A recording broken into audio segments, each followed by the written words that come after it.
Well, now that spring has returned back to the valley here, we're getting ready to start our garden season. We learned a lot from last year. We faced our first gardening season here in Montana, and while we had some successes, we had a lot of stuff that we had to learn from. And so this year we're going to implement some of those.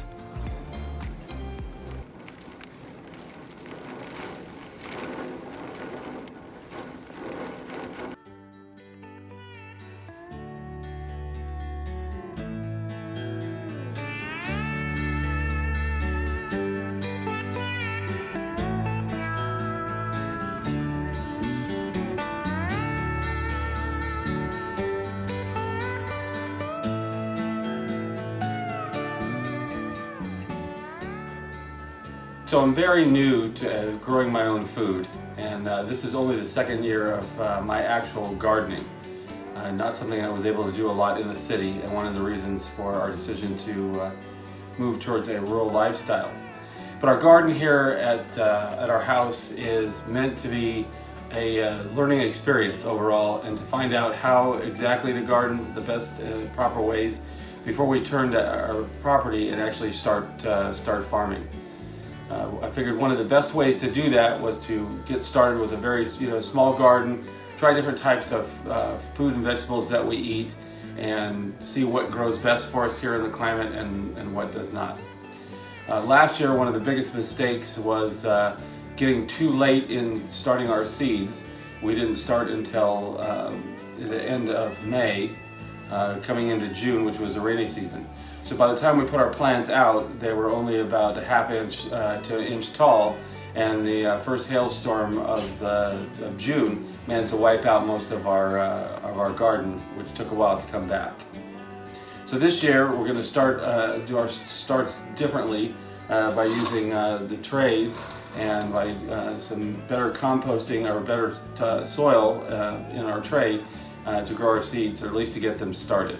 So this year we're going to start with a little bit different scenario, and we're going to pre-grow our seeds 70 days before planting, just to get a jump and make sure we have more solid plant starts to go into the garden. So for our trays, I went ahead and got the Sun Gold Black Gold soil for seedlings.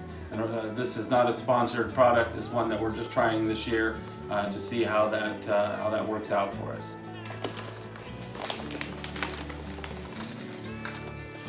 And with that, I'm not going to start all my trays because, like I said, it is a small garden, and so with that, we have limited spots on what we're actually going to plant. Like I said, we have different beds that we're starting this year. We're going to do two different kinds of tomatoes in the newer beds, and then we're going to move some of our other products to start outdoors.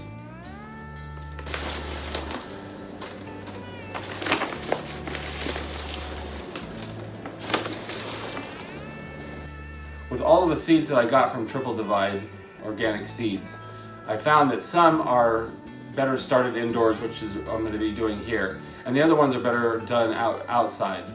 So we'll see what happens there. Of this, I have two types of tomato. I have a glacier tomato, and I have a one flame tomato, which are more suited towards 5B growing area. And I'm also going to be doing sweet pepper and broccoli, just to see how these goes. The cucumbers and the Swiss chard and those other starts we'll do later on in April, closer to May.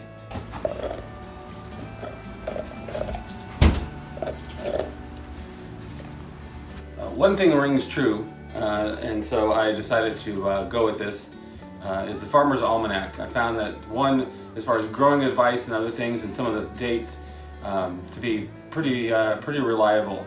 This year, our last frost date is scheduled for May 17th, and so that's what I'm planning on doing out of my actual planning.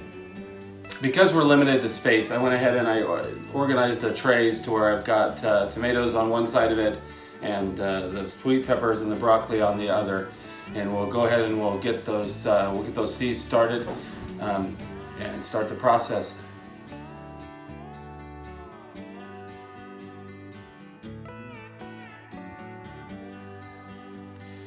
Because we don't actually have like a grow light system or anything like that just yet, we're going to be using natural sunlight of the window to try and do that. So we're giving a little bit more time for germination based on natural light conditions, and I've got a plastic cover for this to provide more of a little bit of a greenhouse effect. Like I said, this is all new.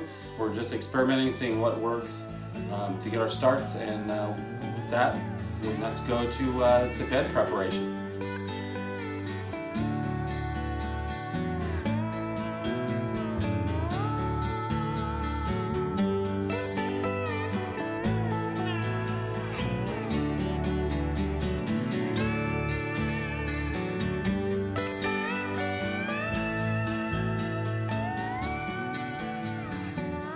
Being spring in Montana, we're still dealing with weather, so bed preparation and planting are still a few weeks out before we get to that.